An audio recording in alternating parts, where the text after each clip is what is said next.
We are good to go, Sarah, whenever you're ready to kick it off. Hi, there we go. Thanks everybody for joining us for what's going to be, I think, a fantastic session. Thanks for joining us late on a Friday afternoon. Hope you've been enjoying the conference so far. So you are at the Resilience in Australia Lessons from Down Under panel. I was really excited to be able to put this panel together because a lot of the environmental shocks and stressors that we face in California are shocks and stressors that have been faced in Australia in many ways even more severely in terms of drought, in terms of wildfire, in terms of extreme heat. And the folks on this call are the experts in being able to tell us how Australia has weathered that. So I'm very, very excited. So I'm gonna get out of the way as soon as I can. I just wanna tell you, whoa, who our fabulous speakers are. So first up we have Jorge Chapa, who is the head of market transformation for the Green Building Council of Australia. So he's responsible for ensuring that the GBCA product and service offerings deliver more sustainable places for everyone. Next up, we'll have Rebecca Miller.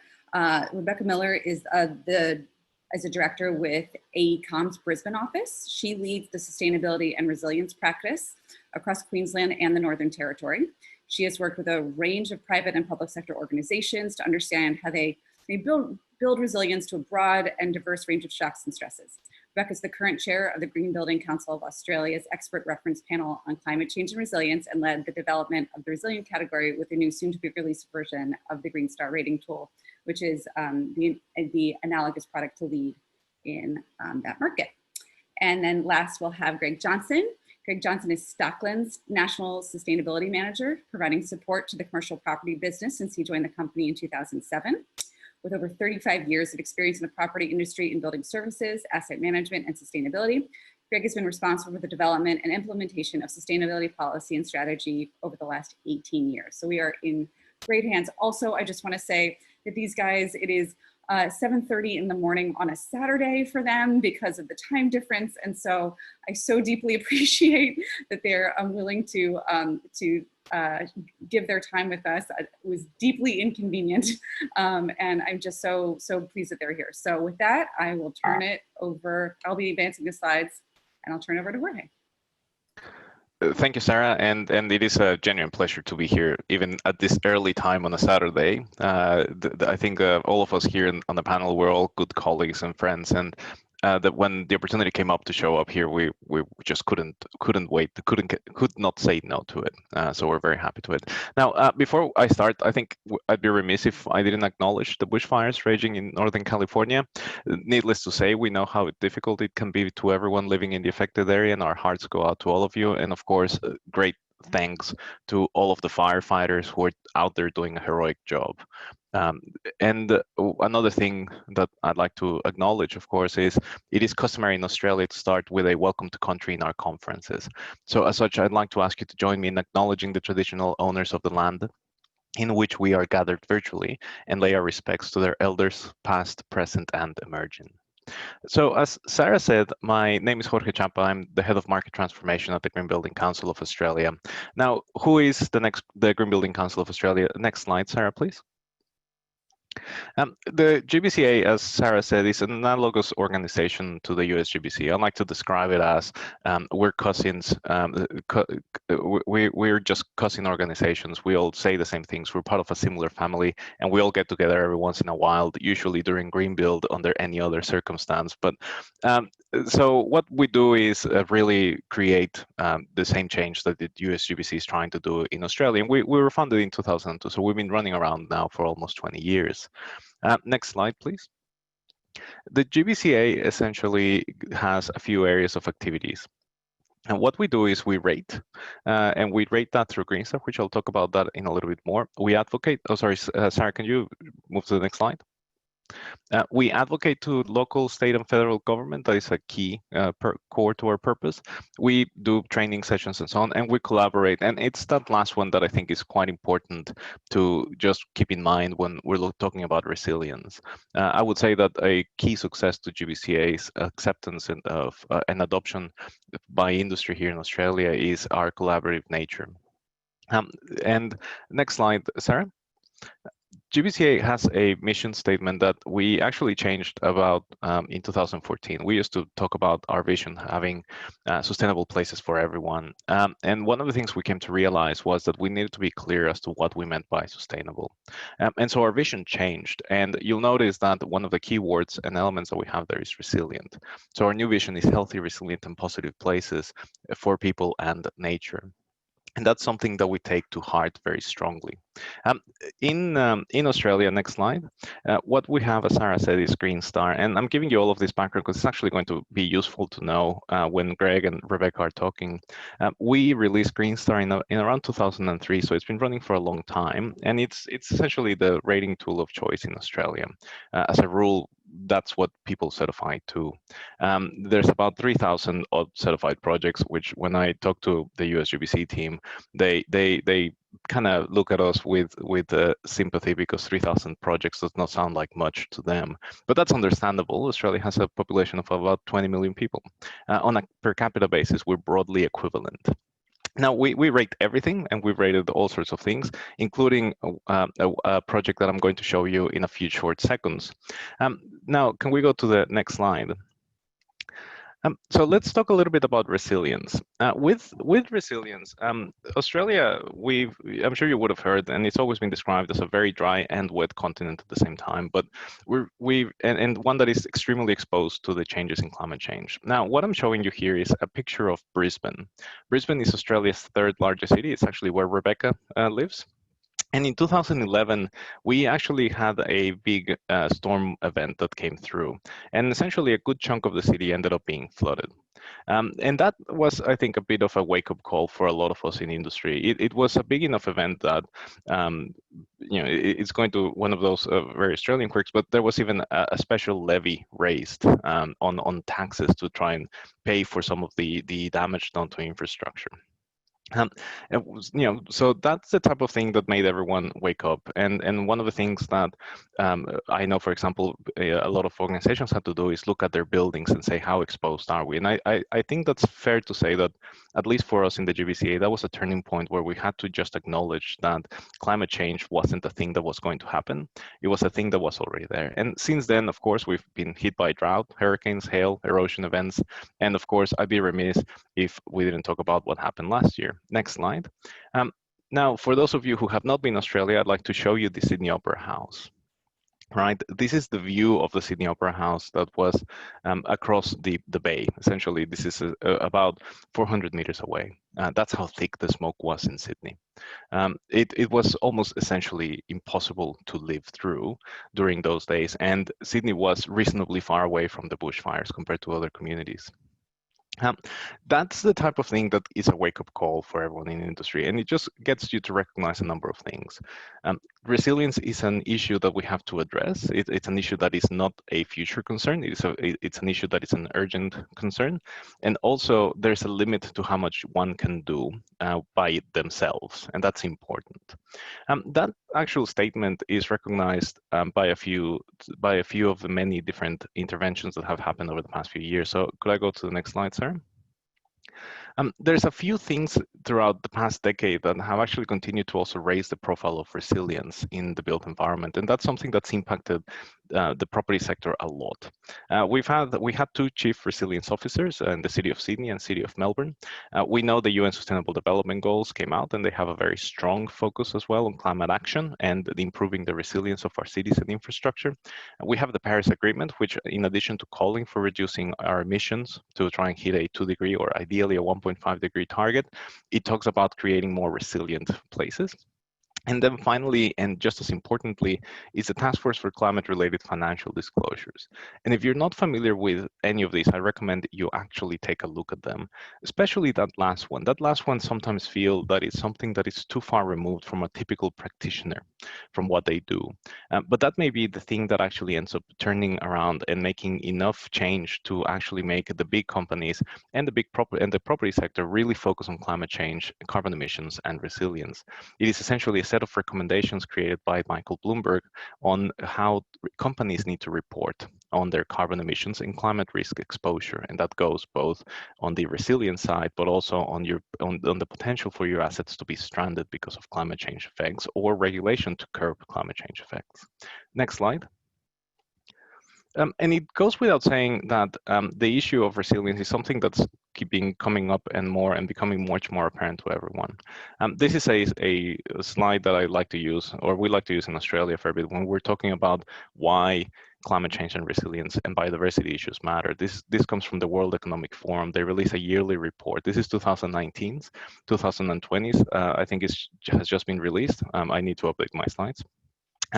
And one of the things that it shows is how much of the question of risk and likelihood is tied to the issue of resilience, natural disasters, and climate change. Now, this year's report does, for understandable reasons, have a higher impact on the spread of infectious diseases, but that's actually just another element that one should consider when thinking about comprehensive resilience issues.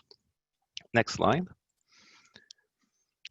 One of the things that we're seeing as well, too many slides, come on back, there we go. One of the things that we're also seeing is we're starting to see companies planning for the many potential scenarios that could happen. Right now, the future is still something that we don't know exactly what's going to happen. TCFD, and I bring it back to that, requires that companies start looking at what their climate risk might be under different scenarios. This is an example of what Lendlease has done to detail their climate scenarios for their company. Lendlease, I'm sure you know, big developer in Australia. I know they have a presence in the US. This is available publicly on their website. You can actually just look for climate change scenarios, TCFD, Lendlease. And I really strongly encourage you to read them because they may be the best example of scenario descriptions that I've seen. And it actually tells you the many scenarios that you can go and look at of how on scenario one, things don't change. And at the end of that page, for example, Lendlease effectively says, if things don't change, Lendlease ceases to exist. There's no point in a Lendlease as a company. And then they look at scenario 4, which is the ideal scenario where Lendlease would like to be and how they can try and extract value from all of them. And that's the power of doing that level of planning. It then becomes important to implement it. And that's what Rebecca and Greg are going to be talking about. But it's even the conceptual framing of this is sensible for future planning from a governance perspective and from a property development perspective. Next slide. We've also seen GRESB go into and join the resilience story and start to discuss how resilience should be measured in the built environment. They released the GRESB resilience module, and they've just recently released the results, and I encourage you to go and look at what they pick up. The GRESB definition, for example, is interesting in that it is not just focused on the immediate climate change impacts, but rather it's actually looking for long-term planning. And it starts bringing the issue of governance to the question of climate change resilience. Next slide. And finally, why did I point out some of these high-level frameworks? And the reason for that is that that's what the money is actually looking for. This is Mark Carney, Governor of Bank of England. If you're not entirely sure why I'm bringing up the Bank of England, they're essentially one of the key regulators when it comes to financial transactions worldwide. And so things that the Bank of England says gets picked up by effectively anyone who wants to make any significant transaction from a financial perspective. And what they are saying now very clearly is climate change is a problem. And if you're not doing anything about it, it means that you risk getting into a situation where your assets become stranded and your investments become worthless. That's an incredible statement by the Bank of England. It isn't saying climate change is real or not. It is just acknowledging that it is something that is happening and that from an issue of concern, you need to have it at the top of your mind. Next slide, Sarah, if you don't mind. So I keep talking about climate change resilience as a thing. And the fact is, if you do nothing else, that is important that you focus on that your asset is actually assessed against the potential impacts of climate change and that you are resilient to those things. And Greg will give some incredibly good examples about it. But if we're going to talk about resilience, we actually have to speak about it in a higher level. Next slide. We actually have to think about the fact that climate change is not a thing that just happens to an asset. It is a thing that happens to a community, to the infrastructure that surrounds that community, and it is a thing that you have to actually acknowledge all the way to the top. One cannot be resilient by itself. The definition of that makes no sense. But that's usually how we've been thinking about the problem. How do I make my asset more resilient? When in fact, what we need to think about is how do we make the system more resilient? And Rebecca will give some good thinking about that as well, because it isn't just you. It makes no sense to just be the asset that's at the top of the hill when everything else is flooded. You need to figure out how to work with everyone. And that's a core aspect of resilience that tends to get missed. The other thing to think about resilience, next slide, is we tend to think about it as a risk. And that's obviously an incredibly important lens to be looking at it from. But what Greg's going to be showing, and he has done incredible work, and I hope you really pepper him with lots of questions, is that it's looking at resilience not just as a risk element, but as an opportunity for constant improvement. And that's the type of piece that we should also be looking at when we think using resilience as a lens to think things through. Now, again, I'm talking very flowery words, and it's always hard to grasp something like resilience and bring it back down to something that is meaningful and useful. And we've struggled with that for a few years. Next slide. So when Sarah talks about Green Star, Green Star has historically been a rating tool very similar to LEED or BREEAM. It has a very engineering outlook of what green buildings should be, a very well-developed outlook of what green buildings should be, I should say. When we started looking at the revision, and which we'll be launching soon, when we went and spoke to our stakeholders, they actually said you need to take into account more than just that. So next slide. So we are revising the rating system very strongly. And one of the things that we're bringing into the rating tool is a category around resilience. And we believe it's a very important thing to have as a core element of whatever your activity is in the built environment, not necessarily thinking as an outside activity, the way we wouldn't think of asking people to think of sustainability as an extra thing. It is just core to what you do. Next slide. And it's that important that it is actually one of the only categories that actually has an impact on other credits. We ask you to do the climate change resilience piece and show us how it is impacting your future, the development of your energy systems, for example, or your water strategies, and so on and so forth. And that's a way of trying to bring resilience and just taking it from a high-level framework to something that becomes more meaningful. And Rebecca will talk briefly about, a little bit about that as well. That's it for me. I hope this was useful framing to understand what's going on in Australia around resilience. And I'd love to now pass it on to Rebecca or Sarah, I guess, to introduce Rebecca and take it away from here. Thank you. Thank you. And I just want to thank you so much, Jorge, for sharing that great perspective on resilience overall in Australia. I just want to encourage everybody to use the chat function to ask questions of our fantastic panelists. And with that, I will introduce our next fantastic panelist. So Rebecca, please take it away. Thanks, Sarah. Thank you all for your time this afternoon for you, morning for us. It's a real privilege to be here.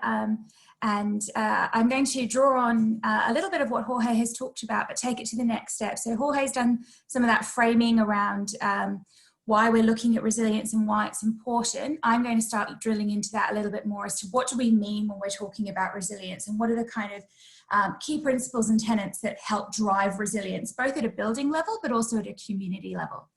Next slide, please, Sarah. So I'm not going to dwell on this. I do strongly recommend, if you haven't had a look at the Global Risk Report, that you do have a look at it. It's very sobering reading, but it's also incredibly insightful. 2020, or rather 2021, I think is going to be a very interesting one. I don't know if any of you clocked when Jorge had the 2019 slides up, but in terms of impact, number 10 was related to pandemics and diseases, and obviously this year has been very much and very strongly dominated, obviously, by COVID. So it'll be interesting to see what that brings for next year's report. Next slide, please, Sarah.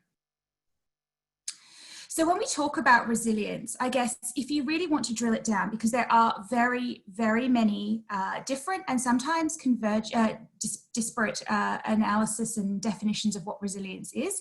I know this because when I was doing my master's, I did a deep dive into resilience, and it was quite challenging to drill it all down.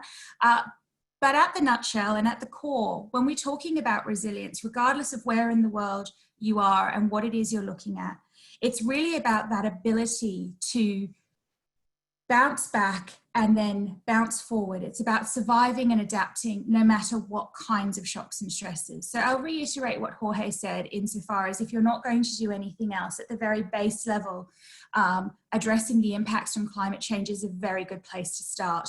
But really, when we're looking at resilience holistically, it goes beyond that. It's not just looking at the impacts, and I say just, I don't mean to trivialize it, but it's not just looking at the impacts of bushfires or wildfires, as you call them, or cyclones or hurricanes, as you call them. It's also about looking at the impacts of critical system failure. It's about looking at things like disease and pandemic, and understanding how our buildings and communities can absorb those particular shock events and then bounce back and move forward. Next slide. So this is my city when it's not covered in brown murky water. This is Brisbane. This is a picture of what's called South Bank for anyone that might have been. It's a man-made beach and lagoon in the centre of the city. It's a great asset, and it really does also support the resilience of the city because it provides a really great shared space that encourages well-being, interaction. When we have our fireworks twice a year across the city, New Year's Eve, and then we have something called River Fire, that's held there as well. But it also does provide a good flood barrier too, which we found during the Brisbane floods. And I guess, as I said before, when we're talking about resilience and that bouncing back, it's not just the physical bounce back, it's all encompassing. It really is looking at environmental, social and economic impacts. And that's why a resilient approach really does go hand in glove with looking at sustainability. And as Jorge said, it's not just about the risks, it's really about the opportunities and those networks that we can identify for collaboration and how we can look really to help our communities and to help our businesses respond when we're under great pressure and great stress. So yes, I guess that last point is incredibly relevant. Resilience is really about making cities, places and spaces better for both the long and short term, but for everybody. It's really about looking at that equity piece. Next slide, please, Sarah. Next slide, sorry, thank you. So this is actually a picture of Sydney, but I have, oh, sorry, the slide before. I have been to LA and I have sat in traffic that looks somewhat similar to this, but this is actually Sydney. And one of the reasons I was very excited to be on the panel today is because there actually are a lot of synergies and similarities in terms of our exposure. Obviously, Australia is much, much smaller than the US, and both Brisbane and Sydney are smaller than LA, although it might surprise you to learn that actually Brisbane and the greater metropolitan area are apparently very comparable in size to Greater Los Angeles. So there are some synergies there. But just drilling down into what we're talking about when we're talking about shocks and stresses, because it is a term that gets thrown around a bit. And I think in the States you call them stressors, whereas we call them stresses here. And I'm not going to get into the etymology of words and language, but that's what I'm talking about when I'm talking about stresses. It's the same as the stressors. But they really are those underlying chronic conditions and challenges that face a city on a day-to-day or a cyclical basis. And they're the things that really can erode a city's cohesion. They're really the things that can drive and underpin and exacerbate shock events. So we've got things like aging population, inequity is a big one, social cohesion, housing affordability, rising unemployment, demand on health services. These are some of the things, and certainly not an exhaustive list, but these are some of the things that we're talking about when we're looking at stresses in the context of resilience.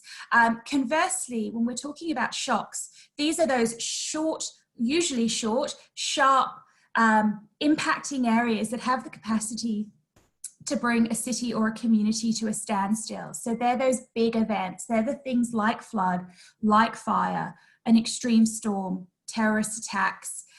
Communication network failure is a big one, increasingly as we become more and more reliant on digital technology and we're increasingly connected and linked. That's a big one.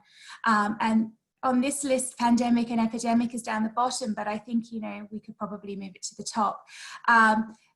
And really, when we're talking about shocks and stresses, it's looking at those interactions between the two. And I said before that one can give rise to impacting the other and cause that to be exacerbated. And I'm going to talk about that in just a moment. But if we go to the next slide, please, Sarah. So when we talk about that capacity to bounce back and bounce forward, it's really looking at the community. And when we say community, it could be a residential community, but it can also be a business community. So this does apply as relevantly in the context of a huge commercial building or a shopping mall as they do over here in the context of a broader community. And indeed, that's what the purpose of the resilient category in the next version of Green Star is to look at. But what we're talking about is that ability, as I said before, not just to bounce back, but to bounce forward. And there are some critical factors that input into that process. And that includes things like age, education, family structure, financial position. Just going back to the COVID example that I was just going to mention before, in Melbourne, which we are currently in Australia having experiencing a second wave, things were looking quite good and not so good in Melbourne, although the numbers are going back up at the moment, so that's encouraging. But when we went into the first wave and we went into lockdown in Melbourne, one of the key hotspots that was making a lot of news was around a particular tower block where there were a lot of elderly people. And that is a perfect example of how you have that convergence of a shock event and a stress event. So the people in this particular housing tower block, were all, well, not all, but there was a high proportion of people that were elderly. There was a high proportion of people with disabilities and underlying medical conditions. There was a high proportion of people from low socioeconomic communities. And so their ability to prepare, I don't know about in the States, but in Australia, it made a lot of news. We kind of went a bit mad with toilet paper stockpiling. It did make some global news. I don't know if you guys saw it over there, but and it's kind of funny, but it's really not, because one of the places that this played out was those areas where communities are experiencing significant disadvantage. And those elderly people and people with disabilities, they weren't able to just go to the supermarket and buy a bunch of toilet paper and stockpile it. And when they were living day to day and they were going to get those things, they weren't there anymore. So these things, these underlying pressures that are just kind of boiling beneath the surface, really do have the ability to be brought into sharp relief during these times of shock. Thank you so much, Sarah. Next slide. So I'm conscious of time and we want to allow a good amount of time for questions, and Greg's still to come. So I'm just going to go through this a little bit quickly.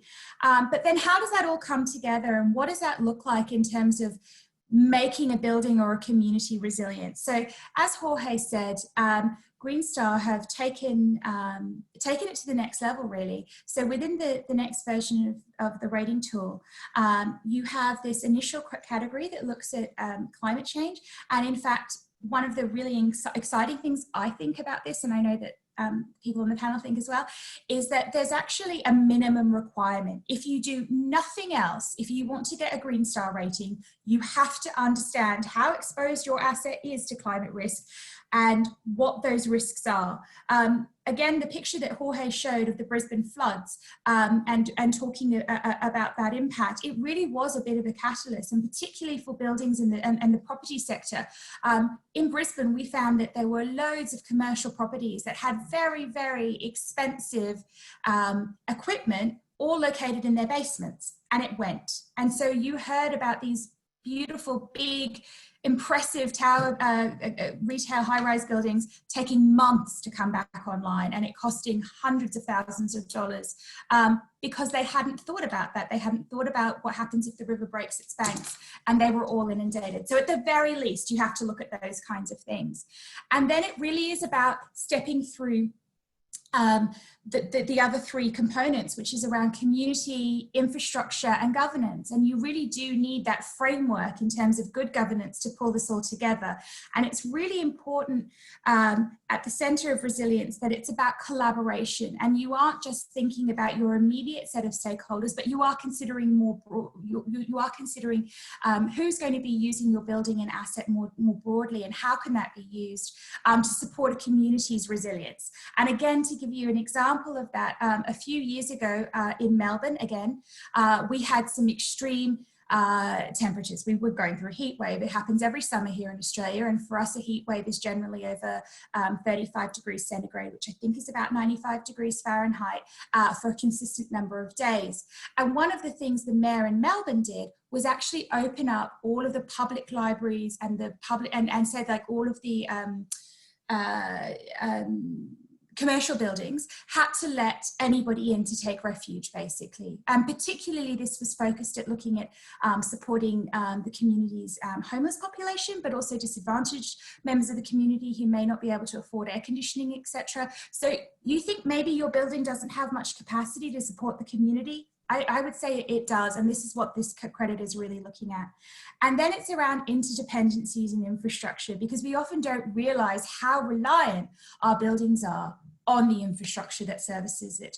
And this isn't just power and water, this is also transport. If your workforce can't get to the building, how are you going to continue to operate? Do you have strong business continuity plans and things like that? So I think I'll stop it there and hand over to Greg, but hopefully that's given you a bit of a deeper dive into both what resilience is and how you can start to consider it.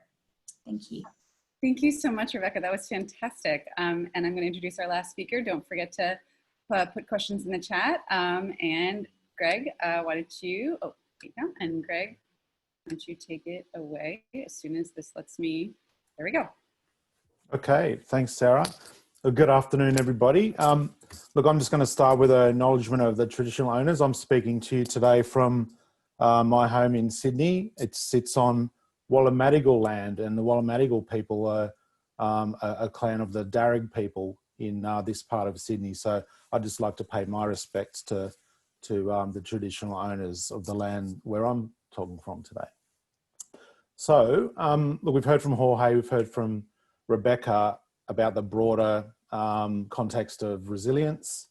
I guess what I'm talking about this morning is the practical application of resilience in an asset, a portfolio of assets. In particular, I'm talking about commercial property assets. So that relates to shopping centres, industrial warehouse type buildings, and office buildings. So my discussion and our experience is largely centred around that, although we do resilience assessments on our residential communities portfolio in development and also in our retirement living portfolio. So, so we have a broad perspective in terms of how we apply this assessment methodology that I'm going to be speaking to you about.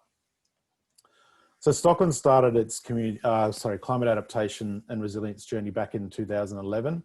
We'd suffered a number of back-to-back extreme weather events around that time. Jorge showed an aerial image of the city of Brisbane when it was in flood.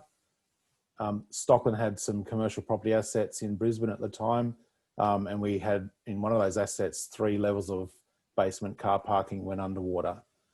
So that was one of our experiences. The other experiences were to do with cyclone events up in North Queensland, where one of our shopping centres in particular was used as an evacuation centre for the cyclone. So we had 2,500 people sitting in our food court area in the shopping centre taking refuge from the cyclone. And there are a lot of lessons we learnt from that. And one of them was that whilst we were prepared enough to cater for those people, the building itself failed in terms of being able to provide power and fresh air and light. So that was the beginning of our journey, basically. So we realised our exposure to climate risk and the need to understand what that means at the asset level and also for our portfolio. But there really wasn't anything off the shelf that we could pick up and start using straight away to help us understand, you know, what resilience means at an asset level. So we worked with a specialist consultant, and we still have a relationship with a particular individual who's now at ACOM, and we continue to work with ACOM now. And this goes back to 2011 when we started this creation of an assessment methodology that we could use to apply to our commercial property portfolio. So it's a framework. It measures resilience. It's evolved from those very early days where it was a fairly subjective survey and checklist based assessment tool. But we've evolved it over the years into something that's much more objective, and it's a spreadsheet based tool. It's actually an Excel workbook that calculates scores, and it bases its responses aligned to a risk matrix. So we'll go to the next slide, Sarah. And what I'm going to do here is just start to, I've done some screenshots here on the following slides, which just give a bit of an insight into what the tool looks like. But each one, there's a number of information and data inputs that go into the tool, and it helps build the story as you go, ultimately to help us understand and apply a risk rating at the end and a score at the end based on the likelihood and consequence of certain events occurring in the building. So, pardon me, on this slide here, we're looking at the property elements of the asset that's being assessed. So these are the physical attributes of location and design, and how the building performs on a day-to-day basis based on some of these attributes. So we ask a range of questions. So you can see those blank cells there. We ask a range of questions around how the building is constructed, the performance of some of the built elements of the structure, the reliance on utilities and services external to the building, such as power and water and gas. And we look at the operations and maintenance practices of the management team on site and emergency preparedness. So all of those inputs go into that screen there, and it's starting to build the story. So next slide, thanks, Sarah. So here we're looking at the region in which the asset exists, and we make use of mapping, and you can see there's a number of maps that look at bushfire risk, local flooding risk, sea level rise, coastal erosion. So this is looking at it in the context of where it sits in its geography and in its location. And this again helps build the story about understanding the risks. So if you're sitting in a coastal area, you could expect that perhaps in the future with sea level rise, there might be some coastal erosion certainly, but you might start to see inundation during severe storm events or local flooding when stormwater can't run off into the ocean because of storm surge, and of course bushfire risk. So from a mapping exercise, this is a really valuable visual representation of what some of those risks look like. Thanks, Sarah. Next slide. Let me start to look at regional scenario mapping, and you can see a map of Australia there, and it's broken down into different climate zones. So Stockton's got assets all over the country, so all up through North Queensland, right down into Victoria, and then across into the west in Perth. So different climate regions experience different climate events now, and in the future, under different scenarios, the impacts of climate change start to get felt in different regions. So when we look at these future climate scenarios, we rely on trusted sources of data. So our local Bureau of Meteorology, the CSIRO, who are our national science organisation, and the predictions of the IPCC around what the future might look like. We look forward out to a 2030 scenario, which is scarily very rapidly approaching. So any predictions that we've made out to 2030 are starting to realise now, and we're seeing that in some of the more recent events that we've experienced. And we also look out to a more distant future of 2090 to understand what the short and long-term predictions are for climate change impacts. Next slide, thanks, Sarah. So this is what that looks like. If you can see this slide, you can see there's two columns of information there. They're the two climate scenarios that we look out to in 2030 and 2090. You can see on the left-hand column there that we're looking at some of the climate scenarios of the future around, temperature change, extreme heat, rainfall, annual rainfall, sea level rise, drought, cyclones, and so on. So we assemble this data to give us an insight into what the future might look like, so we can understand if we're experiencing certain situations today, during either extreme heat, extreme rain, any of those extreme events. We're experiencing these things today and we're seeing impacts from that. It's really important for us to understand what the future might look like so that we can start to take action today on the things that we might experience into the future. The next slide. Thanks, Sarah.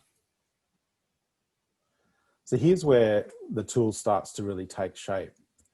So in this example you're seeing here, there's a lot of color and a lot of words here. But really what we're doing here is we're starting to make assumptions about what the likelihood and consequence of climate risk looks like. So these are actual inputs that we can select.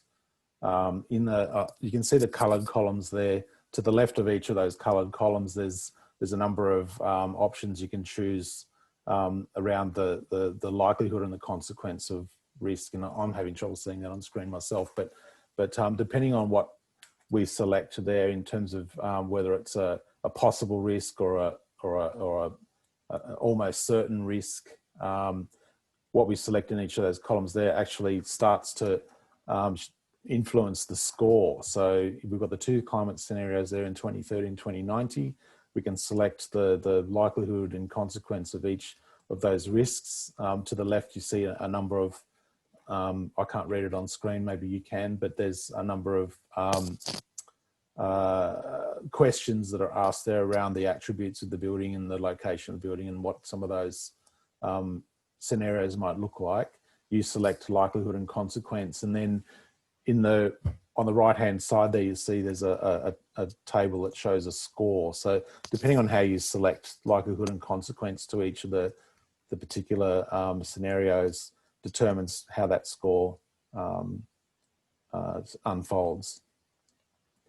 The score is calculated through a matrix of likelihood and consequence. So depending on how you select whether it's an almost certain likelihood or a rare likelihood, and then whether that's going to be an insignificant or a severe impact, determines how that turns out in terms of whether it's a low, medium or high risk. So that's kind of the mechanics of the way the tool works, and we can talk about that later on if there's any questions on that. So we might move on to the next slide.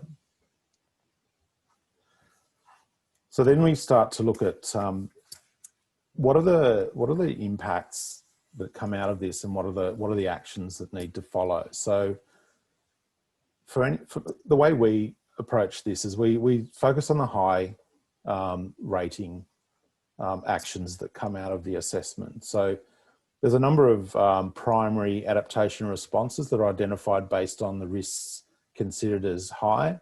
And there's also some secondary responses based on lower risk opportunities. So I think it was Jorge talked about risks and opportunities. I think this is something that we've learned along the way, is that, yes, there are certainly risks from extreme climate events. For example, box guttering that leaks, or roofing materials that might become dislodged during severe wind and cyclone events. So I guess there's some things that present a current risk of catastrophic failure of something, but then there's opportunities which don't lead to any kind of loss or failure. It's more about providing an amenity to our customers. So if you think about a shopping centre that's got a large roof area, and if that roof isn't sound, then in the event of a cyclone, there could be substantial damage to that roof. But at the same time, there's a shopping centre that has a lot of on-grade parking. So it's exposed to the weather, it's exposed to heat and rain. If we provide covered parking spaces for our customer, it's providing a better amenity to the customer to want to come to our shopping centre, so that they've got covered parking.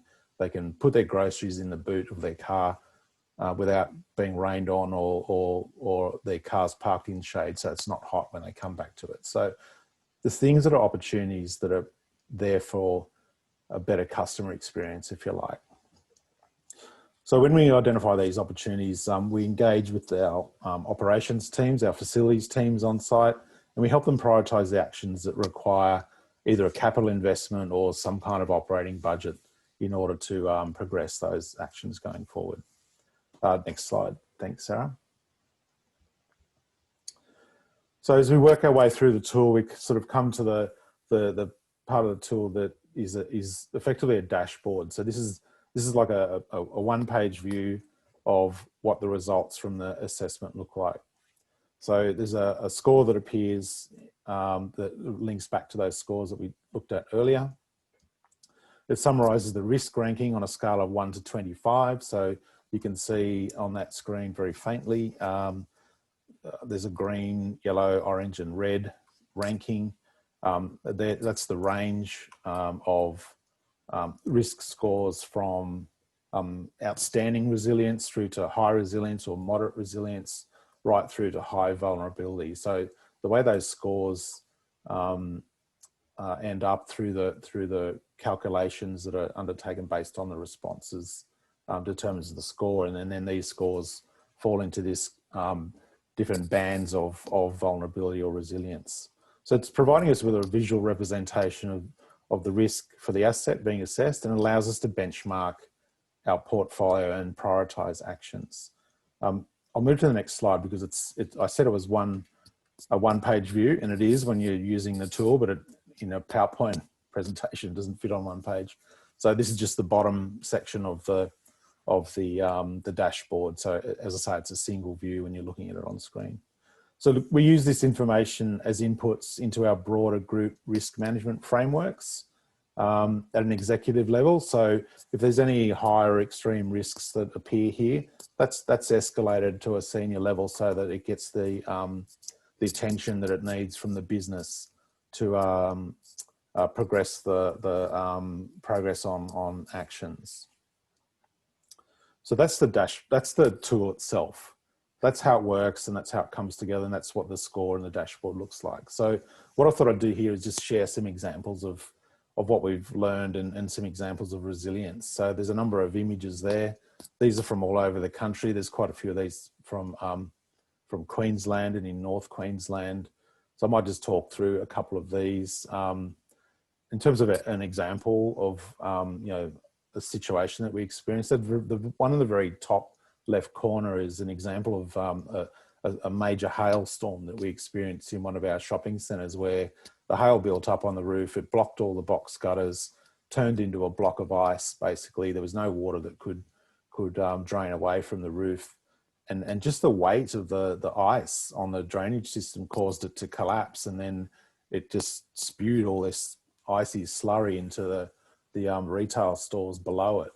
And there was about a metre of ice, or half a metre of ice in a lot of the stores, and it was a significant disruption to the shopping centre, because it took a couple of weeks just for the ice to be cleared, the tenancies made safe, and then restored into operation. So that was quite a disruptive event. There's other examples of resilience. That the two centre slides in the top row there. One's looking at some air conditioning ductwork on the roof of one of our shopping centres in North Queensland. As you can see, it's tethered to the roof, so it's actually strapped down, because this is a cyclone region in Australia, so it's one of the areas of highest risk for us. The slide immediately below that is an example of where that ductwork wasn't tethered down during a cyclone, and there was some major damage that occurred to some of the ductwork on the roof where it wasn't tied down. So look, these are just some examples of resilience and vulnerability that we've experienced across our portfolio. I can take questions on that later. So I might just move to the next slide. Thanks, Sarah. So look, just in wrapping up, I like to talk about everyday resilience. So, Jorge and Rebecca, they've talked about resilience in the broad context, and how it's not just what happens at the asset level, it's what happens in the community. So for us, resilience is not just about how we respond in extreme events. It's really what we're doing every day and how we manage incremental change. So part of it's about how we manage things on site and better in operations, and part of it's about how we prepare for the future through investments in upgrading air conditioning systems, electrical systems, looking at alternative sources of energy. We've got a very large renewable energy program we're rolling out as part of a net zero commitment. So really, it's about how we invest in resilience in the building to the future. And it's not just about services, it's about how we invest in the social spaces that we create.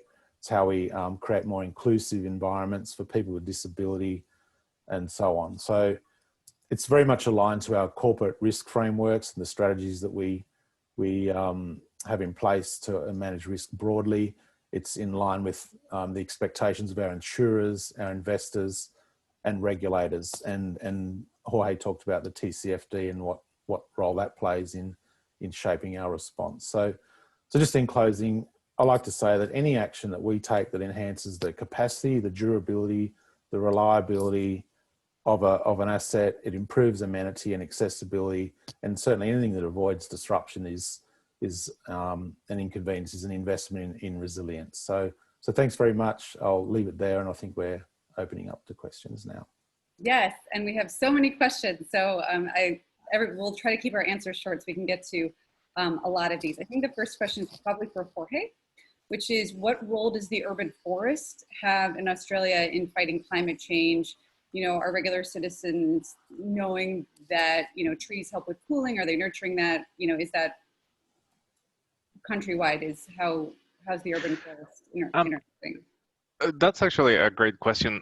For what it's worth, and if you've never had the chance to come to Australia, there are big parts of the cities in Australia which are fairly green, and big parts of cities which aren't. For what it's worth, like in Sydney, for example, you can actually draw a line almost between Eastern Sydney and Western Sydney, and it literally, you can almost see it on the map because of how forested the city can be versus how forested it is not. And it does have an impact in things like heat stress.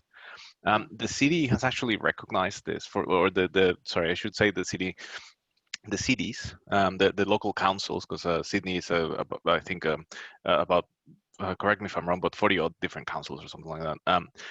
They've all recognized this. They've actually all gotten together, and one of the things that they're really strongly focusing on is on how to green the city better.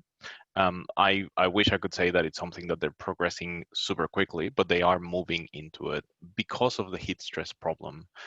When the heat waves that have happened over the past few years have come through, there's been more than enough people dying of heat stress that it became an issue. And that's important. So trees, forestry, canopy, retaining water, opening up concreted spaces as well. That's something that the cities have been doing, has been a key focus area. So the answer is very important, and at least from our perspective, from GBCE's perspective, we're working strongly to advocate for that. And I think also worth recognizing, I'm talking about the City of Sydney, but City of Melbourne has actually done an exceptional job around this. They literally have an urban forest strategy, and I encourage you to go and look at it, where you can actually go and post messages to trees. And it's a tiny thing, but it's made the community much more valuing the trees much more. It's actually quite funny when you think about it, but it works. And it's just those little elements of people going and saying, I love this park because I love that tree. That tree brings me joy. And that just means that they're valuing the contributions of the urban forest. It's a really good question. Great. I'm going to throw this next question to Rebecca, though it's a tough one, which is, you know, as resilience becomes more important, has it come up in Australia, this concept of disinformation campaigns from the industries that stand to lose as we become more resilient, you know, fossil fuel and whatnot? Has there been any of that you're navigating? Always. I think, especially in Australia, which has an economy that is very strongly linked to and tied to fossil fuels and coal, but I think that the reality is that we're seeing the impacts of climate change in the community, and is seeing the impacts of climate change so much that the rhetoric it's penetrating the rhetoric. So, you know, you can't say something isn't happening if we can blatantly see that it is. And I mean, just this summer we saw, you actually had the emergency management teams and the bushfire crews out there saying, climate change is happening. We have been saying that it's happening. We're seeing an extension to the bushfire season, and this is what it looks like. Great. Greg, a lot of people are very excited about the climate risk assessment tool that you just shared. Questions about if it's publicly available, and then if you know if it's been applied sort of at a metropolitan city level. So look, it's a resource that we created for ourselves through the assistance of ACOM. So Beck, thank you so much for your work on that. It's not publicly available. It's something we created for ourselves, but it's something we do share with people. So just forums like this that where we share our knowledge and our experience. There has been some work done by the Green Building Council. We've contributed to that, and ACOM as well, to look to see if a version of this tool can be created for public use. That hasn't, that's still kind of a work in progress. So I think one of the things that I've often talked about is the lack of these sorts of tools in industry to support people who are starting their own journey. So it's something that's very much needed, and hopefully there'll be something that's publicly available at some point soon. In terms of, sorry, what was the second part of the question? Yeah, it was, and do you know if it's something like this has been applied on like a metropolitan kind of city level? Are there any cities that are using something like this in Australia? Look, I think my experience is that a lot of our peers have their own versions of assessment tools. They do a lot of portfolio assessment themselves. Jorge showed some examples of the work that Lend-Lease have done in terms of understanding the different layers of risk under different scenarios. So look, I think people have created their own versions of similar things. Ours probably drills a little more into the asset itself. So you can look at an individual building in itself as well as a portfolio. There are versions of the tool that we use that we apply to residential communities. So we look at a master plan community as well. But I think Green Star in itself has a framework that helps you apply these assessment methodologies to precincts and communities, and then through the various consulting teams that are working on projects can take, and I've found that a lot of consultants have got their own frameworks too. So yes, I think the resources are starting to build very well. Great. Relevant topic for us. We wanted to know what fire resiliency strategies, I'll throw this out to anybody, have been adopted in Australia, as this is something we contemplate a lot here. I can jump in very quickly. I know a couple of years ago, when I was with a different company, we were working with one of the big insurers to develop basically a bushfire management guide for homeowners. So that basically provided a series of recommendations on what homeowners could do to build their resilience to bushfire impacts, and as a result reduce their insurance premiums. And I know that that also exists for cyclones and extreme storm events in far north Queensland, and Stockland have worked with insurers around that. So yes, there is a focus on bushfire management. Great. And then this probably is for Jorge, but anybody can jump in. Which the question is, it sounds like private-public information partnerships have been important to developing resiliency tools. Sort of how did that evolve? How did that come to be in Australia? I think that's safe to say. For what it's worth, one of the benefits that Australia has is that as an industry, it does collaborate a fair bit. When I speak to other countries, that's one thing that I notice is it's a gigantic difference. But it doesn't just collaborate with itself; it actually collaborates very strongly with the cities. Now, it helps. It's a very small country, all things considered, population-wise. It's got very few major cities and so on, but you really can't execute on these things without that collaboration piece. Now, there's two parts to that, I would say. It is important that both parts of the aisle want to play, right? It does take two to tango, and it is important that the cities encourage industry to participate, and that industry is cognizant that they have to be involved. And I'm sure that happens a lot in LA and California. But I think you really can't advance the cause of resilience without those partnerships, especially as we're continue to talk about and continue to emphasize that it's not just the physical dimension of resilience that matters, which, don't get me wrong, matters a lot, but the community and governance aspect of resilience that is fundamental to making it work. What Stockland do very well, and I'm going to speak on behalf of Greg, but maybe Greg, you can enhance, for example, is they don't just go out and say, we're just going to do something with the shopping center. They actually look for a relevant community group that they can partner with to make it more meaningful to the community. They'll go and do a community needs analysis to understand what the community wants and speak to them. Those are the things that matter. And then they can partner with the local council or the relevant authority to bring that into the place. Those actions make that I mean, I'll throw it to Greg in a second with a question as well, if you don't mind me doing that, Sarah. But I think, would you say, Greg, that that actually is one of the things that makes the strategy work and makes at the same time the asset more valuable?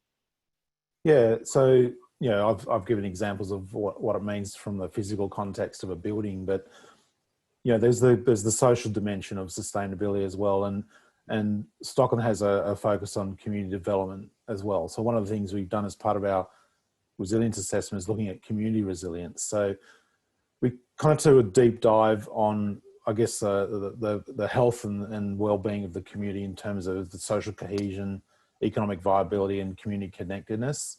And when we look at the various metrics around those indicators, we can start to get an understanding of what sort of shocks and stresses there are in the community, and then we can focus our community development initiatives based on some of those issues that we know the community is experiencing. So yes, if we can't fix the problems in the community on our own, but we can contribute to a more resilient community, and then that helps us with the role that we play in different communities, whether it's a shopping center or an office building or a retirement village.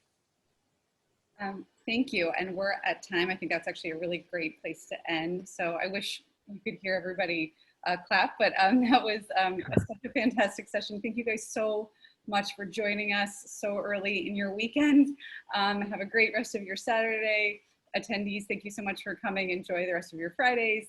And I hope you learned a lot. And thank you very, very much. Thank you, Sarah. Thanks, everyone. Thank you, everyone. Thank you, Sarah. Bye. All the best.